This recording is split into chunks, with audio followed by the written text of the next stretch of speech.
There are days when life feels strangely hollow, like you're moving through the world wrapped in a fog you can't quite name.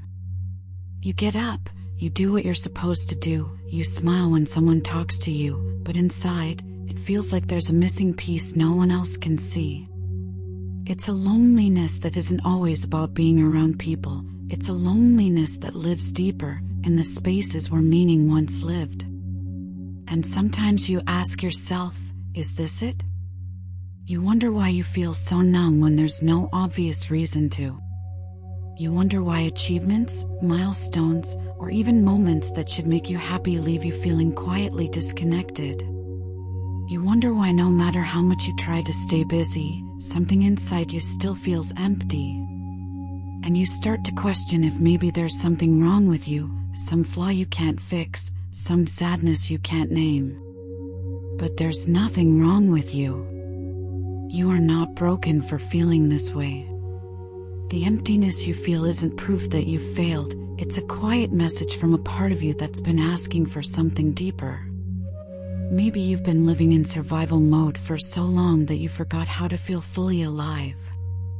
Maybe you've been chasing goals that were supposed to make you feel whole, only to realize that external success can't fill the places inside that are asking for meaning, connection, presence. The world teaches us to run faster, achieve more, keep going, but it doesn't always teach us how to stay still long enough to listen to what our souls actually need. And sometimes, when life slows down or when achievements lose their shine, the emptiness that was always there finally speaks. Not to shame you, but to call you back to yourself. To remind you that what you're craving isn't more doing, it's more being. More truth. More realness. More feeling.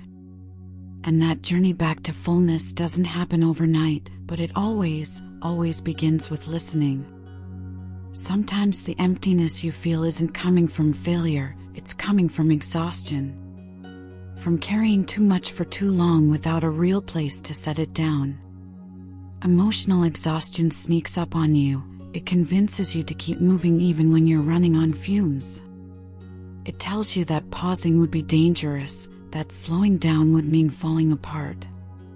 So you keep doing, chasing tasks, deadlines, achievements, anything that might make the ache quieter. But no matter how much you do, the emptiness lingers, because busyness can't nourish a soul that's starving for connection, for meaning, for true rest. And underneath all that activity is often grief, the quiet, unprocessed kind. Grief for the parts of yourself you had to abandon to survive. Grief for the dreams you put on a shelf to be practical. Grief for the softness you silenced just to be strong enough to keep going. When we disconnect from ourselves, when we stop tending to our inner worlds because life demands so much from our outer ones, that's when the emptiness begins to bloom. It's not your fault. You didn't mean to lose yourself. You didn't mean to numb your own heart just to survive another day. And maybe the world even praised you for it, for being so functional, so strong, so capable. But strength without softness becomes a kind of desert inside you. Productivity without purpose becomes noise. And after a while, no matter how many tasks you complete or how many goals you chase, you still feel that ache, the deep hunger for something real, something tender, something true. Maybe it's not that you're failing at life. Maybe you've just been surviving for too long without the nourishment your soul was quietly begging for. And maybe, just maybe, the emptiness you feel now is your invitation to finally listen. To finally come home. You've been taught your whole life that success would fill you, that achievement would stitch the emptiness closed. Get the grades. Get the job. Build the life that looks good from the outside. Be admired. Be impressive. Be busy enough that you don't have time to ask yourself whether you're truly happy. And maybe for a while, it even worked. The rush of accomplishment, the validation from others, the momentary feeling of worthiness when you crossed something off your endless list.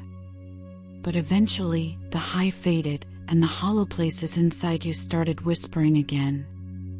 No amount of achievement can substitute for real meaning. No amount of praise can replace connection to yourself, to others, to the quiet beauty of simply being alive. You are not a machine built to produce. You are a soul, longing to experience, to feel, to belong, to love. And no trophy, no title, no accomplishment will ever be big enough to take the place of what your heart truly needs. You were not made to be measured by your productivity. You were made to live. To truly feel the softness of a sunset against your skin, the laughter shared across a messy table, the quiet pride of doing something you love simply because it lights you up inside. Real meaning doesn't come from stacking achievements higher and higher. It comes from the moments that make you feel real, connected, alive. It comes from pausing long enough to notice beauty, to feel gratitude, to let yourself breathe. Your life is not measured by how much you do, it's measured by how deeply you experience it. Let yourself remember that. Let yourself want more than checklists and milestones. You are allowed to seek a life that feels full, not just one that looks full. You are allowed to slow down. You are allowed to build a life measured not by accomplishments, but by connection, presence, and truth. And it can start with this very breath. The instinct is always to run from the emptiness, isn't it? To fill it quickly with distractions, noise, tasks, anything that makes you forget it's there. We scroll through our phones, binge through shows, overwork ourselves until there's no room left for the ache to speak. Because sitting with it feels unbearable at first, like staring into a void that might swallow you whole. But what if the emptiness isn't here to destroy you? What if it's not a punishment, but an invitation? A soft, painful call back to yourself? The ache you feel isn't proof that you're broken, it's a signal. It's the part of you that's been silenced, asking to be heard again. It's the parts of you that were once vibrant and tender, asking to be remembered. Sitting with the emptiness is not giving up, it's choosing to stop abandoning yourself. It's choosing to listen instead of numb. When you stop running, when you let yourself sit in the quiet ache without trying to fix it right away, you begin to hear the deeper truths underneath the emptiness. Maybe it whispers about a dream you gave up because life got too heavy. Maybe it reminds you of the parts of you that you left behind trying to fit into spaces that never saw you. Maybe it just asks you to breathe and acknowledge that surviving isn't the same as living. Sitting with the emptiness doesn't solve everything overnight. It's uncomfortable, raw, vulnerable. But it's also the first step toward real healing, toward real alignment, toward living a life that actually feels like yours again. You are not failing because you feel empty. You are being called back to yourself, piece by piece, breath by breath. The ache isn't the enemy. It's the doorway home. The emptiness you feel right now isn't forever. It's not the final chapter of your story. It's not a life sentence, it's a signal. A signpost gently pointing you back toward what matters. Toward yourself. Toward real connection. Toward a life that feels less like survival and more like living. You don't have to have it all figured out tonight. You don't need to map out a perfect plan to fill the spaces inside you. Healing isn't a checklist. Meaning isn't something you force into existence. It grows quietly, slowly, almost imperceptibly at first. It starts when you choose one small thing that feels real. One tiny breath of honesty. One moment of presence. One choice to move toward what feels nourishing instead of what merely feels distracting. You don't rebuild your life by rushing to fill the void, you rebuild it by tending to your soul one tender moment at a time. Maybe tonight it's as small as allowing yourself to cry without shame. Maybe tomorrow it's noticing the warmth of sunlight on your skin. Maybe it's calling someone who makes you laugh, or picking up a hobby you loved before life got so heavy. It doesn't have to be dramatic to be sacred. Every act of choosing something that feeds your heart, no matter how small, is a rebellion against the emptiness.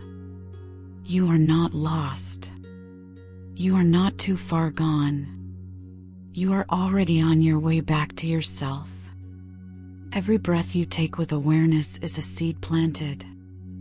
Every quiet moment you spend listening instead of running is a step home. There is more life waiting for you. Deeper, fuller, richer life, the kind that can't be measured by success or perfection, but only by how deeply it is felt. And that life begins, quietly and powerfully, right here, with this breath.